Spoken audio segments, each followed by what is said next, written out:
Success is several small efforts repeated day in and day out എന്നാണ് പറയാം.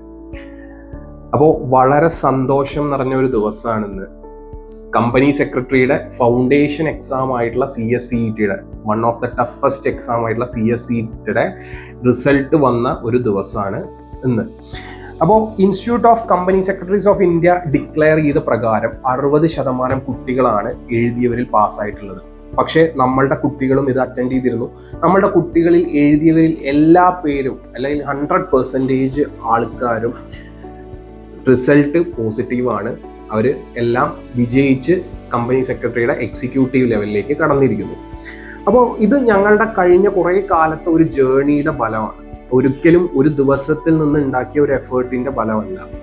കാരണം കഴിഞ്ഞ കുറേ കാലങ്ങളായിട്ട് ഇത് എങ്ങനെ നമുക്ക് ക്രാക്ക് ചെയ്യാം എന്നുള്ള റിസർച്ചിൻ്റെയും കുട്ടികളുടെ ഒപ്പം ഇരുന്നുള്ള ഡിസ്കഷൻ്റെയും ഫലമായിട്ട് വന്നിട്ടുള്ള ഒരു റിസൾട്ടാണ്. CSCET-നെ സംബന്ധിച്ചിടത്തോളം ഞങ്ങൾ എന്നല്ല CSCET എഴുതുന്ന എല്ലാ സ്റ്റുഡൻസും ഫേസ് ചെയ്യുന്ന ഒരു മേജർ പ്രോബ്ലം എന്ന് പറയുന്നത് ക്വസ്റ്റ്യൻ വരുന്നത് നമ്മളുടെ സിലബസിൽ നിന്നോ മറ്റോ അല്ല എന്നുള്ളതാണ്. കാരണം കറണ്ട് അഫയേഴ്സ് പോലുള്ള പേപ്പേഴ്സിൽ നിന്നും ഔട്ട് ഓഫ് സിലബസ് ക്വസ്റ്റ്യൻസ് വരുന്നു. അതുപോലെ തന്നെ മാത്തമാറ്റിക്സ് പോലുള്ള പേപ്പറുകളിൽ ഇൻറ്റൻസ് കാൽക്കുലേഷൻസ് ഇൻവോൾവ് ചെയ്യുന്ന പേപ്പറിൽ നമുക്ക് കാൽക്കുലേറ്റേഴ്സ് യൂസ് ചെയ്യാൻ പാടില്ല, നമ്മൾ മൈൻഡ് ട്രിക്ക് യൂസ് ചെയ്തിട്ട് വേണം ഉത്തരം എഴുതുക എന്നുള്ളതൊക്കെയാണ് ഞങ്ങൾ ഫേസ് ചെയ്തിട്ടുള്ള മേജർ ആയിട്ടുള്ള ഡിസഡ്വാൻറ്റേജസ്. അപ്പോൾ കുട്ടികളുമായിട്ടുള്ള ഡിസ്കഷനിലൂടെയും അതിൽ നമുക്ക് ആൻസേഴ്സ് ചൂസ് ചെയ്യാനുള്ള പ്രോബബിലിറ്റി തിയറി പോലെയുള്ള കുറേ മെത്തേഡുകളിലൂടെയൊക്കെ ഞങ്ങൾ സ്റ്റുഡൻസിനെ ആ ഒരു ലെവലിലേക്ക് കൊണ്ടുവന്നു എന്നുള്ളതാണ് സത്യം. അതിൻ്റെ ഫലമായിട്ടാണ് നമുക്ക് ഇത്തരത്തിലുള്ളൊരു റിസൾട്ട് കിട്ടിയത്. അപ്പോൾ നെക്സ്റ്റ് CSCET എക്സാം എന്ന് പറയുന്നത് ജൂലൈയിൽ നടക്കാൻ പോവുകയാണ്. അപ്പോൾ ഈ എക്സാം ക്രാക്ക് ചെയ്യാൻ പറ്റാത്ത സ്റ്റുഡൻസ് പുറത്തുണ്ടെങ്കിൽ, അല്ലെങ്കിൽ +2 കഴിഞ്ഞിട്ട് ജൂലൈ എക്സാം അറ്റൻഡ് ചെയ്യാൻ നിൽക്കുന്ന കുട്ടികൾ പുറത്തുണ്ട് എന്നുണ്ടെങ്കിൽ, ഞങ്ങൾ അഡോപ്റ്റ് ചെയ്തിട്ടുള്ള ട്രിക്കുകളും മറ്റു കാര്യങ്ങളും എന്തൊക്കെയാണ് എന്ന് നിങ്ങളിലേക്കൂടെ കൺവേ ചെയ്യാൻ വേണ്ടിയിട്ടാണ് ഈ വീഡിയോ ചെയ്യുന്നത്.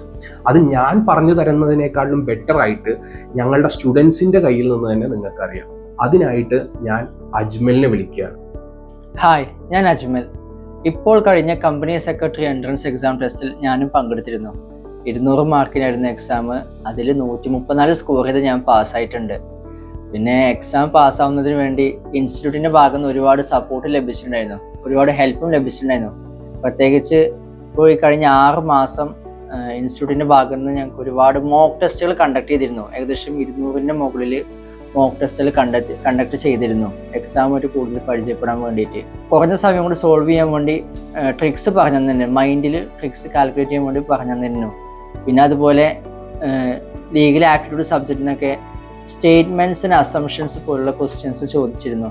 അപ്പോൾ അങ്ങനത്തെ ചോദ്യത്തിലേക്ക് ഉത്തരങ്ങൾ ഏകദേശം ഒരേപോലെ ഇരിക്കും. 4 വന്ന ചോദ്യത്തിൽ 4 ഉത്തരം ഒരേപോലെ ഇരിക്കും. അതുകൊണ്ട് തന്നെ ഉത്തരങ്ങൾ നമുക്ക് ശരിക്കും കണ്ടാൽ മനസ്സിലാവില്ല. അപ്പോൾ അങ്ങനെയുള്ള ക്വസ്റ്റ്യൻസ് കണ്ട വേഗം തിരിച്ചറിയുന്നതിനും പെട്ടെന്ന് സോൾവ് ചെയ്യുന്നതിനും വേണ്ടി ഇവിടുന്ന് ഞങ്ങൾക്ക് പ്രോബബിലിറ്റി തിയറി ട്രിക്സ് സാറുമാർ പറഞ്ഞു തന്നിരുന്നു.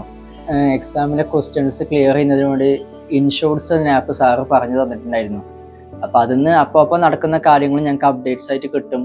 അതുപോലെ ICICIയുടെ ഒരു ആപ്പുണ്ട്, ഈ ബുള്ളറ്റിൻ ഞങ്ങൾ ഒരുപാട് വായിക്കും. കാരണം അതിൽ തന്നെ ഏകദേശം 4-5 മാർക്കിന് ക്വസ്റ്റ്യൻസ് ചോദിക്കാറുണ്ട്. ഇൻസ്റ്റിറ്റ്യൂട്ടിൻ്റെ ഭാഗത്ത് നിന്ന് ഒരുപാട് സപ്പോർട്ട് ലഭിച്ചിട്ടുണ്ടായിരുന്നു. 24 അവർ വിത്ത് ഫാക്കൽറ്റീസ് അവൈലബിൾ ആയിരുന്നു എക്സാമിൻ്റെ അന്ന്. അതുപോലെ തലേ ദിവസമൊക്കെ നമുക്ക് എത്ര ഡൗട്ട് ഉണ്ടെന്നുണ്ടെങ്കിലും സാറുമാർ ഇവിടെ അവൈലബിൾ ആണ് ക്ലിയർ ചെയ്യുന്നതിന് വേണ്ടി. അപ്പോൾ എക്സാം കഴിഞ്ഞു, ഇപ്പോൾ പാസ്സായി, സന്തോഷമുണ്ട്.